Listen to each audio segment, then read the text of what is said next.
Welcome back, everyone. I hope you're having an absolutely fantastic day. I am here with my breakfast smoothie, which I just made. It's good. Ready to entertain. Ready for your video today? It's the Leo. Not the Leopard, the Leo, the Swedish Tier 7 medium tank. Look at that. Beautiful tank. Driven by Camille's 12 from the 5 BPS clan. Shout out to you guys! We are continuing our journey here, guys. We've reached Tier 7. If you've been watching the last few videos on the channel, you'll know that we're doing a series. We are working our way up the tech tree from started at Tier 4, moving up to Tier 10. Comparing and contrasting the Swedish and Japanese medium tanks. Ghost, why are you doing that? Well, because they're very similar lines. They are the... Oh, look, he's got a target. A pesky little light tank that... Where? Yeah, there he is. Make him pay. He's packing the big gun. The Leo here... I get sidetracked, guys, so let me just... aside here. There's two choices of guns. There's the big gun that he just fired and did 284 damage. And then there's a little gun that kind of plinks away and does less damage but shoots faster. Has a little better gun handling. But anyway, what? Wallet! All you have to do is open your wallet! He's hit 2 shots. Why has he hit 2 shots? Well, let's see. He's firing premium ammo, which has 194 pen 300 alpha. The regular ammo has 155 pen 300 alpha. And he's got an HE round that he didn't even load here. What is it? 53 pen 410 alpha, but didn't even load that. And this big gun has behaved rather well. I've played this tank, and the big gun is very trollish.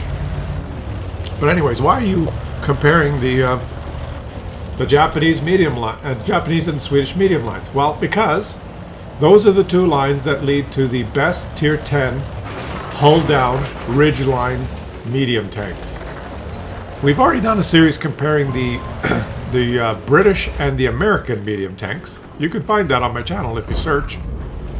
And those two lines are very similar.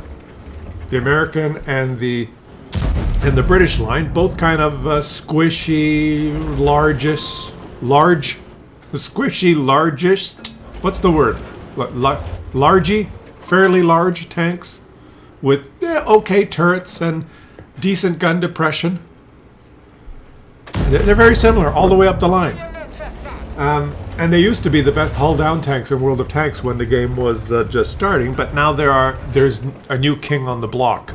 The STB one is by far, and the UDES, the Tier 10 UDES, I think it's the UDES 15-16, are the two Ridgeline warriors now. They put the Patton and the Centurion Action 10 to shame.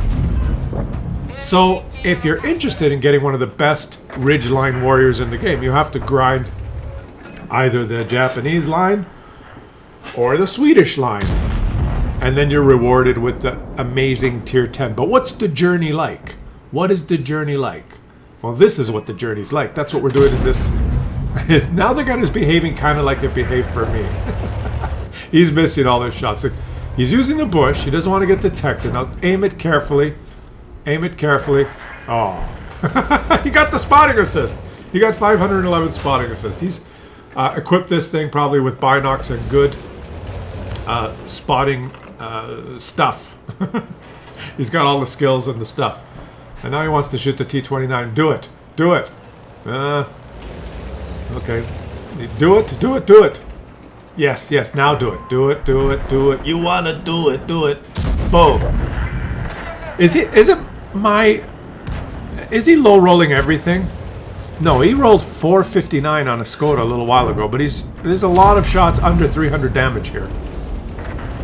You get games like that, don't you guys? Like, look at the bottom left of the screen where I'm highlighting it here. These are the rolls. Like 459. Oh no, some of that is, I don't know. Too much information there. No. Some of those are the spot. I don't know. You guys figure it out. I'm just seeing a lot of rolls that are under 300. When I play, I put the all the information that my damage here, and up on the top left, I put the damage that enemies are doing to me. But I'm confused. I'm confused. Let's watch and see if he can hit this shot. Yes, 282, another low roll. So I'm right. Yeah, he's low rolling every shot because it's not a Russian tank. Let's not go there. But I have games like this sometimes where I have a 300 alpha gun or whatever, you know. Let's just use 300 alpha because that's what this is. And I play the game. And I shoot my gun 18 times. I hit 16 times. I pen 15 out of those 16. And 14 out of 15 of them is a low roll. And I don't know. It's just a thing that bugs me. It's a thing that bugs me because I know I'm getting sidetracked here, guys. There you go. 290, another low roll. It's a thing that bugs me because I can sit here right now and I can pull out 25 cents and I can flip it in the air and it'll either be heads or tails. And I can flip it 15 times.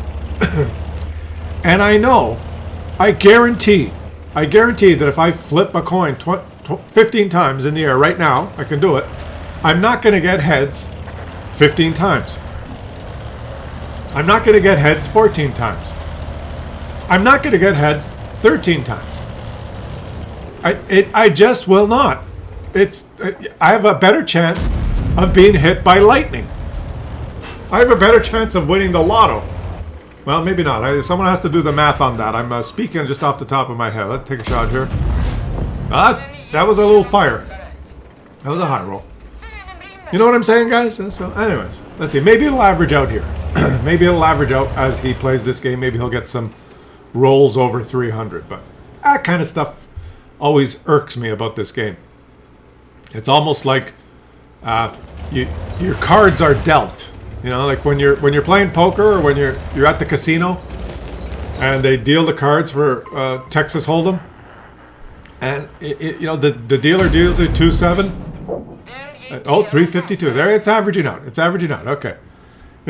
Or 5 card stud. If the dealer deals you 2, 7, 8, jack, all offsuit, you lose, right? Your cards are dealt. I guess that's random, though, isn't it? Yeah, that's true. Because you've just argued against yourself. If you're at the casino and you're dealt bad cards, that's just random. Ha! Who'd have thought? I've proven myself wrong. Why do I get sidetracked on these discussions? Okay, he's going to aim.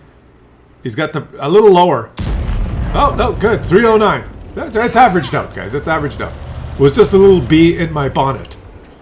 And this guy is using the bush mechanics just perfectly. He's not getting detected, which is just incredible. And he's making fantastic use of this big gun. If you play the Leo, I would recommend this big gun. I played it with both, the big gun and the little gun. They're both, you can try both. With the little gun, you feel like you're more accurate and you're hitting more often, but you're just not racking up the damage. You just aren't. And in some situations where you have to defend yourself versus low HP targets, it's just better to have the big gun. And if you're a Leo player and an enemy pokes out and you shoot him with the little gun, you go blink, and you roll for like some minuscule amount. They know, oh, it's a Leo without the big gun. They'll just YOLO you, because the Leo has no armor, and you can easily be taken out. But if you have the big gun, you command some respect. Now you hit someone for 308, and they go, oh shit, and they're careful as they approach you, and it just makes. Oh, he low rolled that. It just makes them respect you more. Players respect big guns more. Boom. Good work, got in your wallet. And this is one of the only medium lines where the commander actually tells you, the Swedish commander actually works for Wargaming and tells you, good work, you're carrying your wallet. And when you shoot premium ammo, that's what the commander tells you. It says, good work, you carry your wallet. You win. You get good RNG. Good work. You carry your wallet. And now just make him pay. Boom. Verstanden. What an excellent game this guy is having. And I found also that when we watch these games from lower tiers, we watch tier 4, tier 5, tier 6, some pretty damn good games. Why rush to tier 10? This is another thing I hope this series is letting you know. That whenever someone thinks of the Japanese line, well, it's STB1.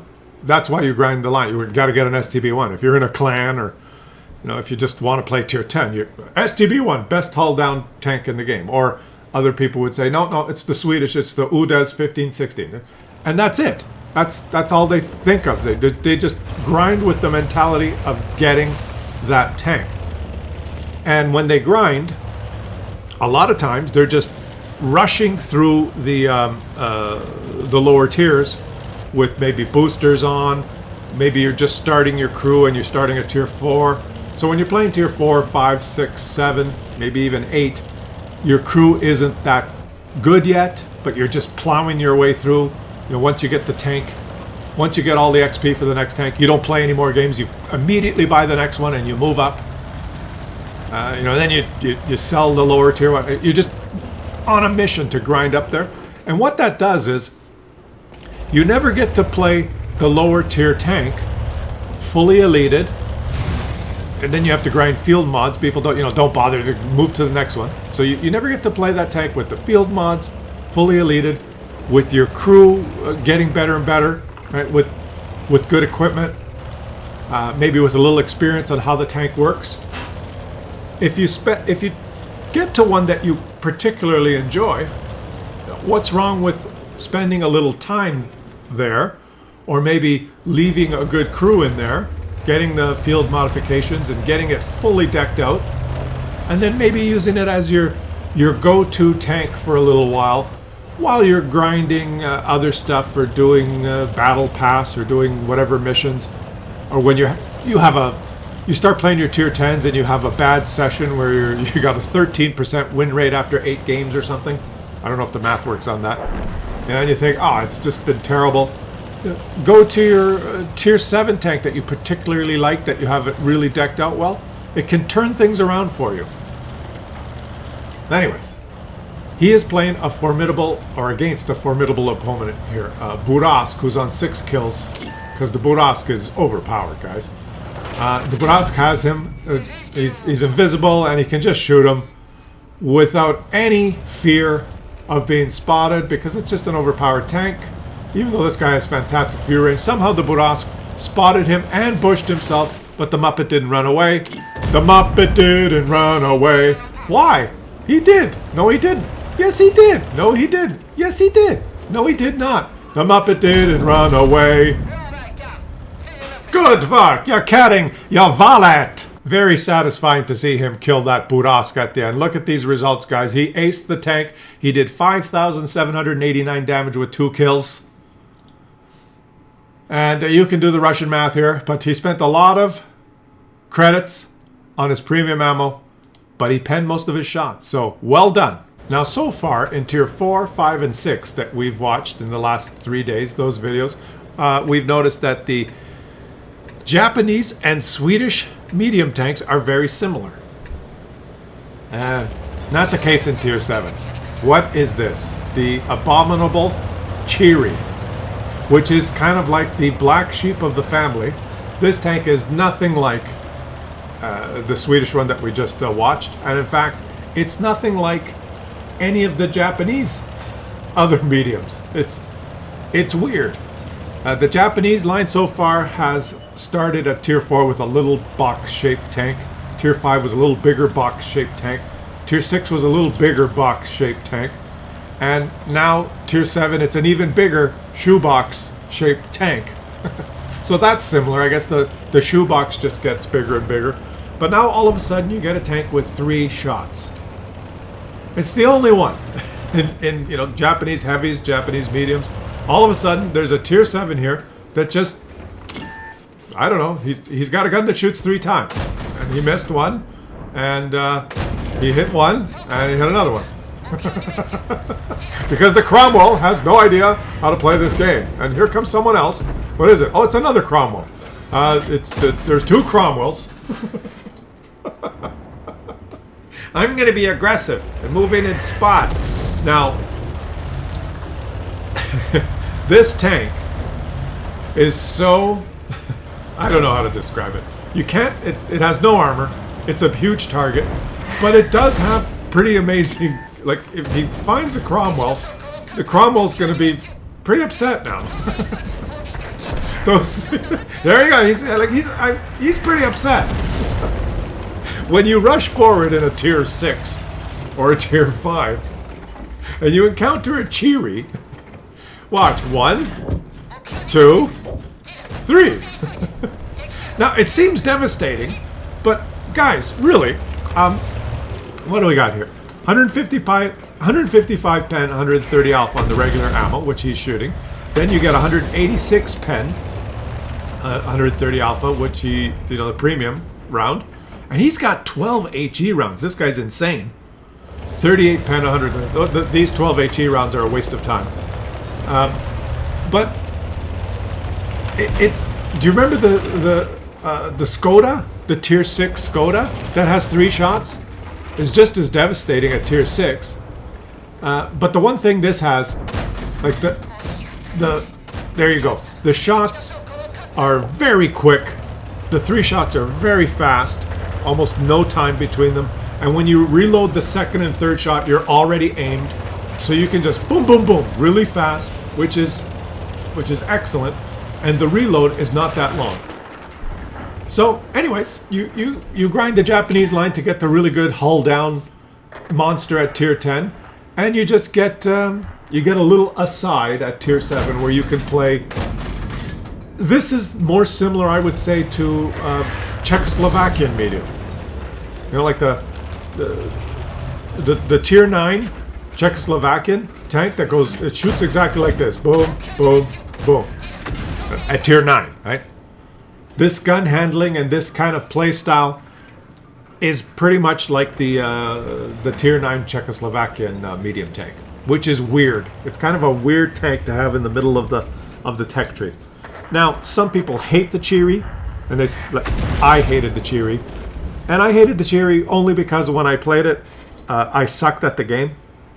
I was one of those guys that just was grinding to get the tier 10. This was in my days when I was in a clan years and years ago. And I had to get certain tier 10 tanks, so it was just a matter of grinding. And I realized the errors of my way. That's why I'm giving you guys the advice that... And I may take my own advice and go back and check out the Chi-Ri. Because people that just speed through and grind, they get the Chi-Ri and they go, what the hell is this? And they just play your 30 games to get enough XP to get the next tank, and then you never touch the Chi-Ri again. There's many games when I played the Chi-Ri, I roll out thinking, okay, I'm in a tank. Roll out and get spotted because you have almost no concealment because you're a huge shoebox. There's 3 artillery in the game, and there's 1 Russian tank with 500 alpha. And you roll out, you get spotted, and you are dead. If you make a Muppet move into the open, which I did a lot when I sucked at the game. So I hated the Chi-Ri. Because I could, like when I rolled out in my IS-3 and I made a mistake and I was in the open, I would do a damage blocked mission by accident. Right? So I loved the IS-3. But the Chi-Ri, I'd roll. Now, which gun does the Leo have? Boom. Which gun did the Leo have? He had the big gun. But the Leo is dead. Ding dong, the Leo's dead. So, what I was going to say is, some people, good players, love the Chi-Ri. Oh, and he's got a good shots here. 1, 2, 3. Because if you know map position, and you know where to stay safe, and you know where to get cover, then you'll love this thing that shoots 3 times, right? For really. Oh, let's see how he does this. 1, 2.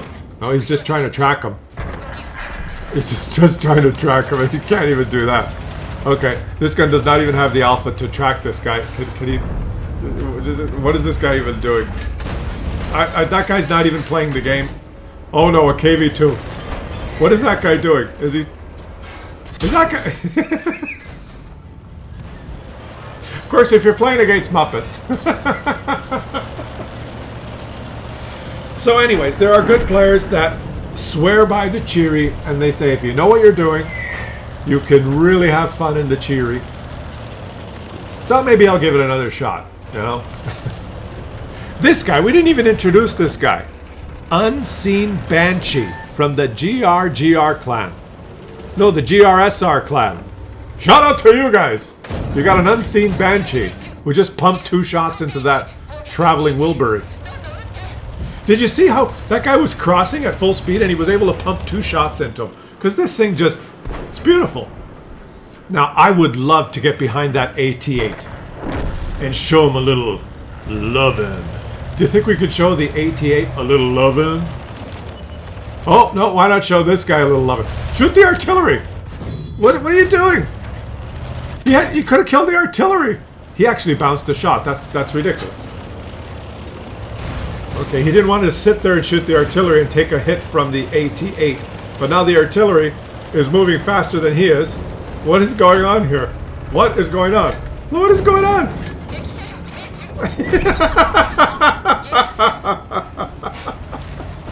Daddy, I'm in an artillery. Oh no. No, he's too big to hide his big butt. But this guy has no idea that he's playing World of Tanks. What were you trying to do? Kill your own artillery that's already dead? What's wrong with you? What is going on? Well, there you go, guys. That explains it all. If wargaming puts you on a team versus a completely useless Muppets, you will love the Chi-Ri. Why do my commentaries always end up like this? Leave some comments, guys. Let me know what you guys think of this series. I'm interested in your feedback. We're going to go all the way to tier 10. Let me know if you're enjoying it. Let me know what you think of the Chi-Ri, if you've actually played it, and if you've been able to make it work. I'm going to try it again. Doing these series makes me think about some of the tanks that I disliked in the past. It's possible that I need to give them another chance. It's just there's so many tanks and so little time.